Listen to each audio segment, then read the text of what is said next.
బయట నిత్యావసర వస్తువులు సరకుల ధరలు పెరగడం అనేది ఎప్పటి నుంచో ఉన్నాయి అధ్యక్ష.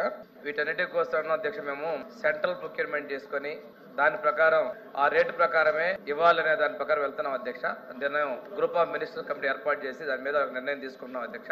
ఈ టైం బీయింగ్ ఏంటంటే మనం ఉన్న దాంతో మనం పాత కాంట్రాక్టర్స్ అంటే మనం రెన్యువల్ చేసుకుని లోకల్గా చేసాం అధ్యక్ష. రెండోది అధ్యక్ష, ఈ బిల్స్ విషయంలో కూడా అధ్యక్ష ఈ సంవత్సరం బడ్జెట్ లో 135 కోట్లు కేటాయించడం జరిగింది అధ్యక్ష. ఇందులో గత ప్రభుత్వం 23-24 సంవత్సరంలో పెట్టిన బకాయిల్ని 50 కోట్ల 14 లక్షల రూపాయలు చెల్లించడం జరిగింది అధ్యక్ష. ఇప్పటి వరకు ఉన్నటువంటి 54 కోట్ల బడ్జెట్ రేపు డిసెంబర్ నెలలో చెల్లిస్తాం అధ్యక్ష. ఫిబ్రవరి 25 కూడా సరిపడిన బడ్జెట్ మేము కేటాయించడం జరిగింది అధ్యక్ష. ఇక్కడ ఇంకొక విషయం తీసుకుంటే అధ్యక్ష, గత ప్రభుత్వం వసతి దీవెన అనే పేరు పెట్టింది అధ్యక్ష. బడ్జెట్ కేటాయింపులేమో బారెడు, ఖర్చు చేసిందేమో మురుడు అధ్యక్ష. 19-20లో 119 కోట్లు కేటాయించి 114 ఖర్చు పెట్టారు అధ్యక్ష. 20-21లో 100 కోట్లు కేటాయించి 25.97 కోట్లు మాత్రమే ఖర్చు పెట్టారు అధ్యక్ష. అంటే దాదాపుగా 25% ఖర్చు పెట్టారు అధ్యక్ష. 21-22లో 110 కోట్లు కేటాయించి 51 కోట్లు ఖర్చు పెట్టారు అధ్యక్ష. అంటే దాదాపుగా 50% ఖర్చు పెట్టారు అధ్యక్ష. 22-23లో 120 కోట్లు కేటాయించి 58 కోట్ల ఖర్చు పెట్టారు. ఇది కూడా దగ్గర 50% లోపే ఉంది అధ్యక్ష. 23-24లో 100 కోట్లు కేటాయించి 65 కోట్లు ఖర్చు పెట్టారు అధ్యక్ష.